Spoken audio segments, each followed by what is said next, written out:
یا ایھا الذین آمنوا اذکروا اللہ ذکرا کثیرا، یعنی رب رب ہو کے ہمیں کہہ رہا ہے کہ تم کثرت کے ساتھ میرا ذکر کرو. اٹھ دی بیندی ٹر دی پھر دی ستے آتے جاگ دی، نام جھپ دی روتے کھپ دی ویخ سر اس راگ دی، نام جپیاں قرب ملدا نام دی کر پوری سان، شیشی وچ کستوری جے کر پھر ضرورت کاگ دی. یعنی کستوری اس کے اندر چھپی ہوئی ہے. آپ جانتے ہیں کہ کستوری کا مزاج ہے کہ جب اس کو آپ ہاتھ پہ ہتھیلی پہ رکھتے ہیں تو اس کے اندر مہک تو ہوتی ہے لیکن اس قدر نہیں ہوتی، لیکن جب اس کو رگڑتے ہیں تو اس کی خوشبو پھیلتی ہے.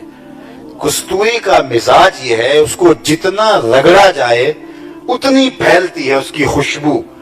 ہر شخص کے دل میں اللہ کا نام تو رکھا ہوا ہے لیکن کثرت ذکر کے نتیجے کے اندر اس کی خوشبو پھیلتی ہے. تو پھر باہو بولتے ہیں اندر بوٹی مشک مچایا اتے جہاں پھلاں تے آئی ہو، تو پھر اس کا نور پھیلنے لگ جاتا ہے. تو اٹھتے بیٹھتے چلتے پھرتے سوتے جاگتے میرے قبلہ عالم فرمایا کہ تم اللہ کے نام کا ذکر کرو.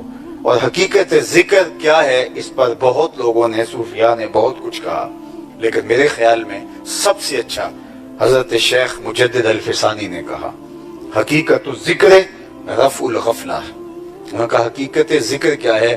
غفلت کا زائل ہو جانا.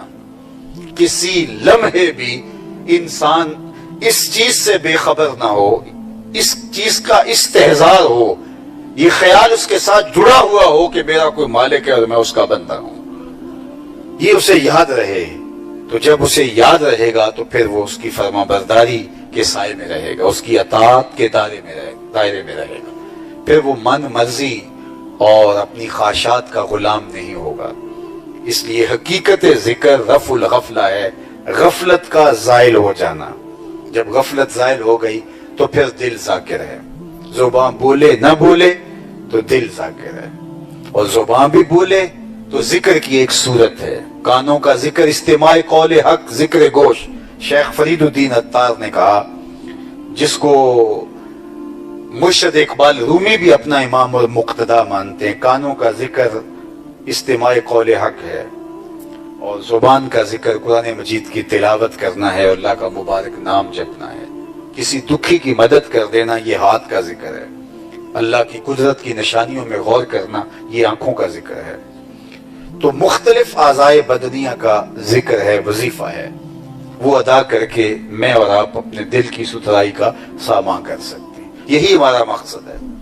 سر شام سے آپ یہاں بیٹھے ہیں، کوئی صبح سے آئے ہوں گے، کوئی ایک دن پہلے سے آئے ہوئے ہیں.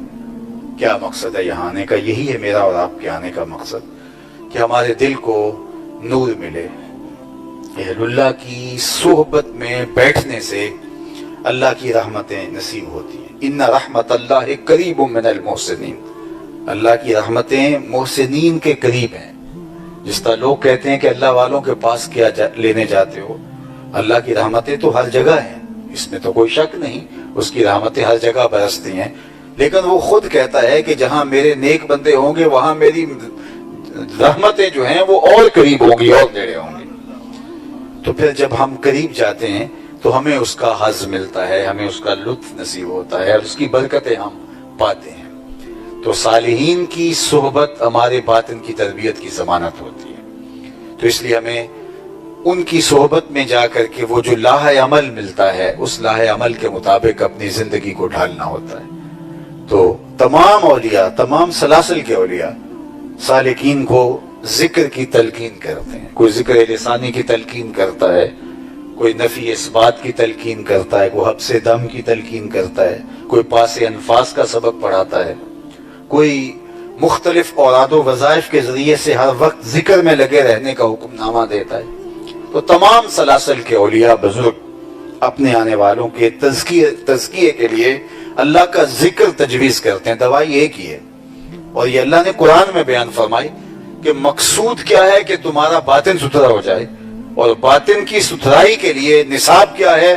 وَذَكَرَ اسْمَ رَبِّهِ. تم اپنے رب کا نام جپو، اپنے رب کے نام کا وظیفہ پڑھو. اللہ اکبر فصلی. اور اس کے بعد دوسری بات ارشاد فرمائی، نماز پڑھو. نماز کی تلقین فرمائی گئی. نماز اللہ کی قربت کی ضامن ہے.